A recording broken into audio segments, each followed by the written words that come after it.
ada KSPN super prioritas, ada Danau Toba, Ya. Borobudur, Mandalika, Labuan Bajo dan juga Likupang. Ya. Nah, berkaitan dengan pemulihan ekonomi nasional, Pak, bagaimana upaya percepatan pengembangan pariwisata terutama pada KSPN super prioritas tersebut? Ya, ini menarik karena 5 itu punya ciri khas masing-masing ya. Jadi kalau kita bicara Toba itu kan danau yang bersejarah lah ya, sebagai geopark gitu. Sementara kayak Lombok itu lebih ke wisata gili ya, air gitu kan. Kemudian di Borobudur lebih ke heritage. Intinya kan Candi Borobudur ya. Nah, BPIW membantu di sini yang namanya Integrated Tourism Master Plan nih. Jadi perencanaan terpadu untuk kawasan-kawasan pariwisata ini dengan berdasarkan ciri masing-masing. Jadi kalau Toba itu memang yang dijual danau sebagai geopark, ya kita tata dia sebagai geopark. Kalau dia Borobudur sebagai heritage dari Candi Borobudurnya, nah ini keperluannya apa untuk pendukung ini gitu kan. Yang Lombok juga demikian, dari wisata air keperluannya apa. Nah, BPW menjahit, nah menariknya tidak hanya untuk 4 komponen yang saya katakan ABCP tadi juga, tapi juga ada komponen pariwisata, ada komponen untuk promosi untuk dilaksanakan oleh BKPM. Jadi yang namanya integrated di sini, master plan di pariwisata ini adalah juga memberikan masukan ke kementerian lain, Kementerian Pariwisata sama BKPM. Apa masukannya? Masukannya adalah program-program yang sifatnya non-infrastruktur. Misalnya ya, Kementerian Pariwisata kan punya sekolah-sekolah pariwisata tuh.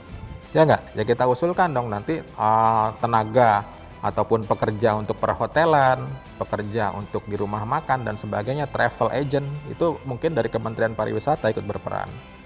BKPM menarik investornya, ya, ini udah ditata nih Toba, ini udah ditata nih Borobudur, Lombok, investornya siapa nih? BKPM menjual itu. Nah, menariknya di situ. Gitu. Jadi untuk pembangunan KSPN itu bukan diseragamkan ya Pak, tapi Ya. sesuai dengan ciri khas warna dari ciri khas masing-masing ya. Wah, luar biasa sekali. Ya mudah-mudahan tadi setelah COVID ini selesai, sambil kita tata KSPN tadi, kita bisa recovery atau rebound dari wisatawan tadi kan. Itu kan memberikan devisa kan. Sama juga ekonomi lokal kan akan hidup lagi kan. Nah, arahnya ke sana gitu. Untuk pengembangan wilayah khususnya terhadap masyarakat sendiri Pak, yang tinggal di daerah KSPN itu apa yang harus diperhatikan Pak, khususnya dalam pengembangan wilayah? Ya, yang pertama tentunya kita juga tidak boleh mengutamakan turis, enggak. Pembangunan itu selain untuk turis juga untuk masyarakat setempat. Masyarakat sendiri ya Pak? Ya, contohnya nih, kita juga lihat dong di sekitar situ ada permukiman yang masih kumuh. Ya, banyak rumah yang tidak layak huni. Program kita masuk dong, di perumahan ada proyek namanya bedah rumah gitu kan, PSPS, swadaya gitu kan. Jadi supaya tidak ada kecemburuan sosial, kok pemerintah hanya memperhatikan yang middle income ke atas, enggak. Yang ini MBR juga kita perhatikan gitu kan. Air juga begitu, kita tidak hanya mensuplai air untuk si turis, tapi juga untuk masyarakat sekitar juga. Jalan juga demikian. Jadi pengguna atau manfaatnya tidak hanya turis, tapi juga masyarakat sekitar. Tapi tadi saya sebutkan juga tenaga kerja setempat harus siap, ya kan? Kalau mau kerja di perhotelan ya harus punya skill, gitu kan? Kalau mau kerja di travel agent harus punya skill, di restoran dan sebagainya harus punya skill. Saya kira itu nanti kementerian lain lah untuk itu ya. Oke, luar biasa sekali Pak Hadi. Nah Pak Hadi, sejauh ini bagaimana sih Pak strategi perencanaan infrastruktur PUPR yang tangguh bencana Pak? Termasuk dengan bencana non-alam seperti misalnya yang tengah kita hadapi saat ini, pandemi COVID-19. Iya. Ya saya kira ini pandemi ini emang luar biasa. Saya kira secara global dunia juga semua agak tidak menyangka. Sehingga kita juga harus siap-siap ada reorientasi termasuk di perencanaan tadi. Kalau dulu perencanaan kita hanya mengantisipasi bencana alam, gunung meletus, banjir dan sebagainya, ya gempa. Sekarang enggak, ada yang nggak kelihatan nih pandemi itu. Jadi artinya dari segi perencanaan juga harus bisa mengantisipasi itu. Caranya tadi itu tuh, kita punya data-data sebaran tadi pandemi di mana saja. Ini kan input buat perencanaan kita kan. Jadi pandemi ini saya kira itu ya, bikin kita introspeksi. Jangan hanya bencana alam yang sifatnya gunung meletus, gempa dan sebagainya, tapi yang nggak kelihatan ini juga di dalam perencanaan. Artinya di perencanaan juga misalnya nih, perencanaan kota ya, perlu dipikirkan dong yang misalnya bisa keep distancing. Kan gitu kan, jadi berarti space itu bisa agak lebih jauh misalnya kan. Jangan terlalu rapat ya Pak? Ya gitu misalnya gitu kan. Terus dari segi misalnya transport, public transport mungkin jangan dibikin full, tapi ada peraturan mungkin yang agak cuma 50% dan sebagainya. Jadi saya kira banyak ini PR-nya juga ya.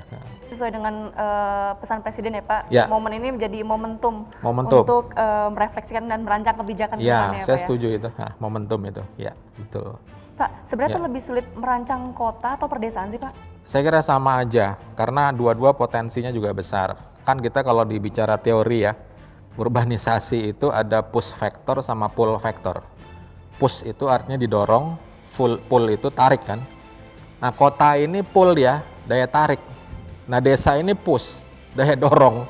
Nah tinggal kita bisa menyatukan nih balancing. Caranya gimana balancingnya? Ya supaya yang di desa nggak ke-push ke kota semua, lapangan kerjanya disiapin juga dong di desa. Ya nggak, infrastrukturnya juga desa jangan ditinggalin, maksud semua kebanjiran segala macam. Jadi kita menggabungkan push sama pull factor ini supaya seimbang gitu. Supaya balance ya Pak? Ya, supaya balance itu. Saya kira sama tuh ya, tantangannya. Nah Pak Hadi, kemudian juga di tahun ini Pak, kita terpilih menjadi tuan rumah atau host dalam peringatan HHD 2020, khususnya Kota Surabaya. Nah itu apa sih Pak yang menjadi Surabaya itu terpilih menjadi tuan rumah dan kenapa Pak? Ya saya kira pertama kita bersyukur juga, terima kasih juga artinya secara dunia ya. Itu yang namanya puncak peringatan Hari Habitat Dunia setiap tahun itu rebutan.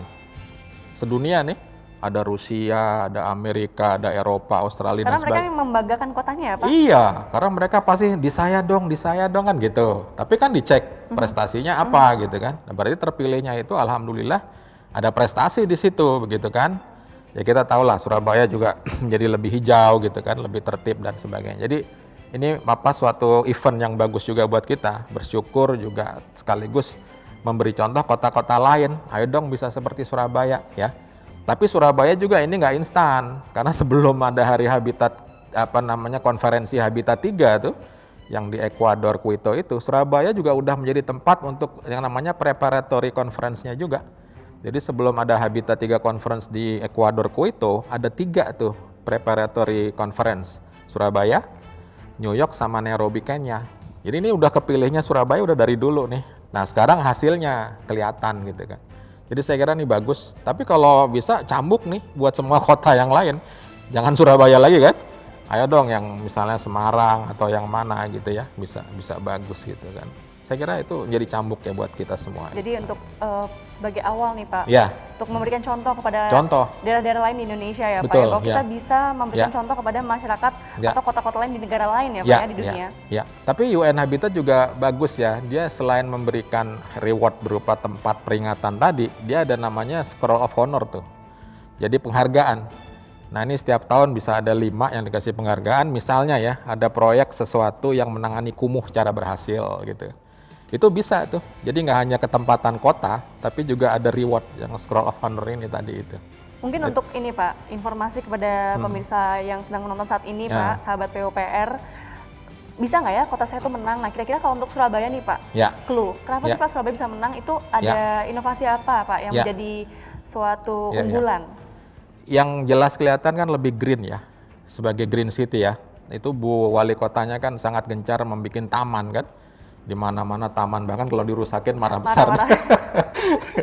Jadi green gitu ya.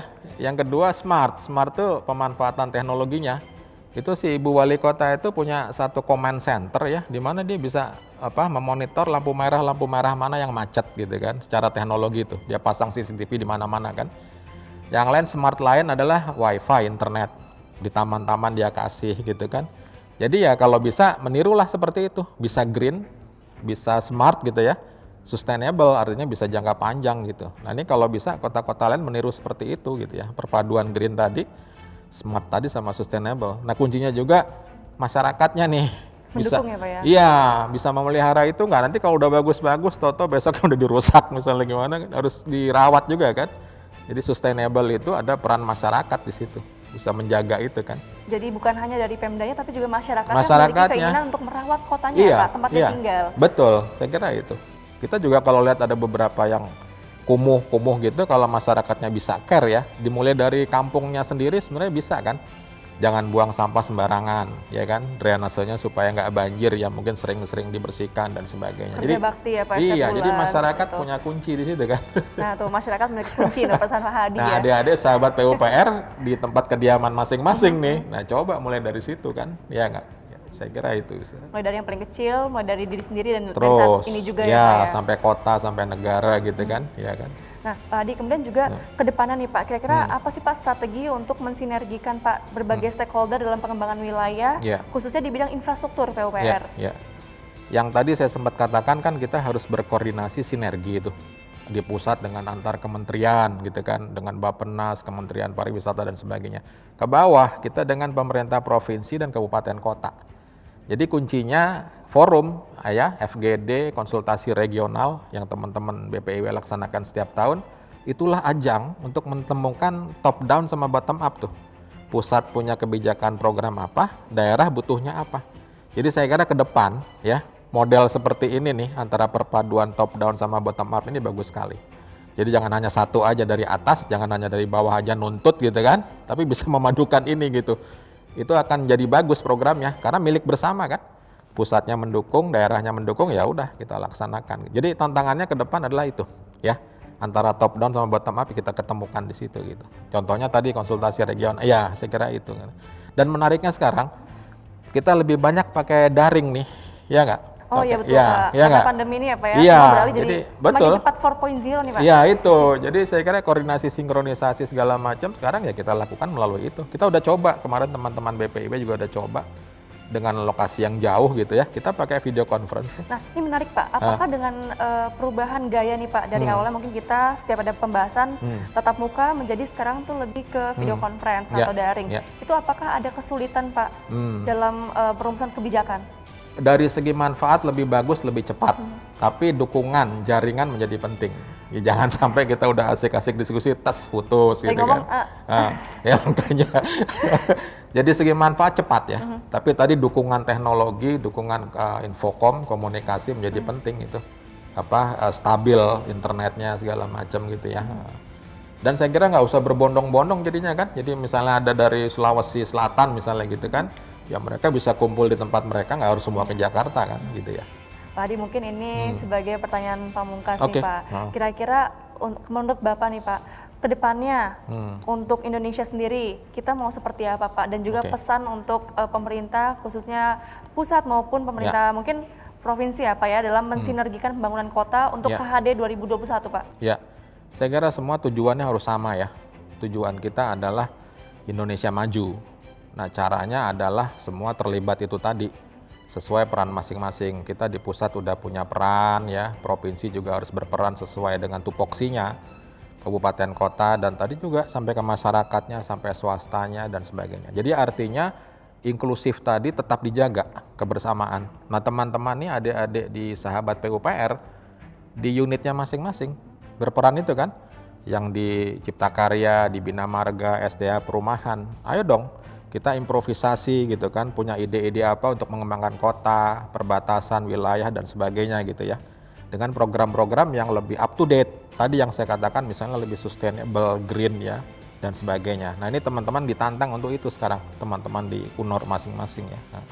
Wow, luar biasa sekali Pak Hadi. Boleh Pak diucapkan selamat Hari Habitat Dunia Pak? Ya, teman-teman, adik-adik, selamat Hari Habitat Dunia tahun 2020 dan semoga kita semua bisa berperan lebih baik lagi ke depan untuk menciptakan Indonesia maju dengan kota-kota yang lebih baik, lebih sustainable dan juga sesuai dengan cita-cita kita bersama. Oke, terima kasih. Wassalamualaikum warahmatullahi wabarakatuh.